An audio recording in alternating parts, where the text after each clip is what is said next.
মক্কা মদিনায় এবং আরব ইমামদের দেখেছি তারা ইকামত হয়ে গেলে মুসল্লিদের উদ্দেশ্যে কিছু কথা হাদিস থেকে বলে থাকেন, তা হলো সুফাকুম, কাতারগুলো সোজা করো, ইস্তাউ তারাসু, সোজা হয়ে দাঁড়াও, সেঁটে সেঁটে দাঁড়াও, ওয়ালা তাজালু খুরুজাতিল শয়তান, শয়তানের জন্য ফাঁকা জায়গা রেখো না, সুদ্দুল খলাল, দুজনের মাঝের ফাঁকা জায়গা বন্ধ করো। আমার প্রশ্ন হলো, আমাদের দেশের মসজিদের ইমাম সাহেবগণ তারা ইকামতের পর পেছনে ফিরেও তাকান না, যে কাতারের কি অবস্থা? নামাজে কাতার সোজা করা কি ইমামের দায়িত্ব নয়? তারা কেন উপরোক্ত হাদিসের উপদেশগুলো মুসল্লিদের উদ্দেশ্যে বলে থাকেন না?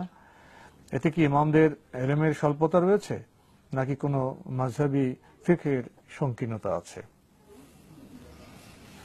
মাযহাবী ফিকহের সংকীর্ণতা নেই এখানে, কারণ কোন মাযহাব কাতার সোজা করার ব্যাপারে হাদিসের সাথে সংঘর্ষ করতে পারেন না, সংঘর্ষ করতে পারেন, সে কথা তো বলেন। কোন মাযহাবে এই কথা বলা হয় না যে ইমাম সাহেব কাতার সোজা করার ব্যাপারে লোকদেরকে পরামর্শ দিবেন না। অথচ রাসূলুল্লাহ সাল্লাল্লাহু আলাইহি ওয়াসাল্লাম থেকে যে কথাগুলো আপনি উল্লেখ করেছেন সেগুলো সব সাব্যস্ত হয়েছে।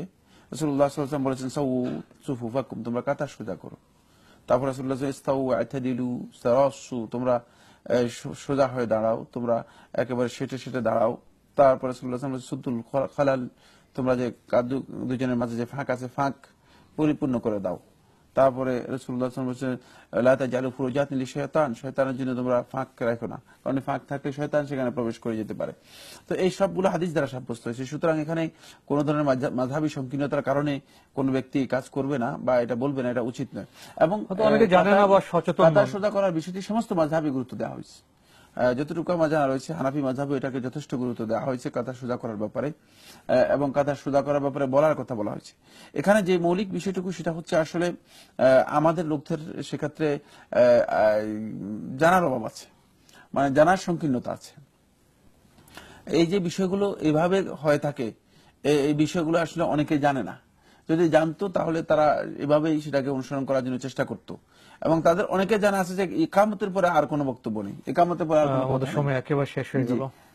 তো এই জন্য বলছি যে এটা জানার অভাবের কারণে মূলত এই সংকীর্ণতা। এই বিষয়ে আমাদের আরো সচেতন হতে হবে এবং হাদিসের নিয়ম মেনে আমাদের নামাজে দাঁড়াতে হবে।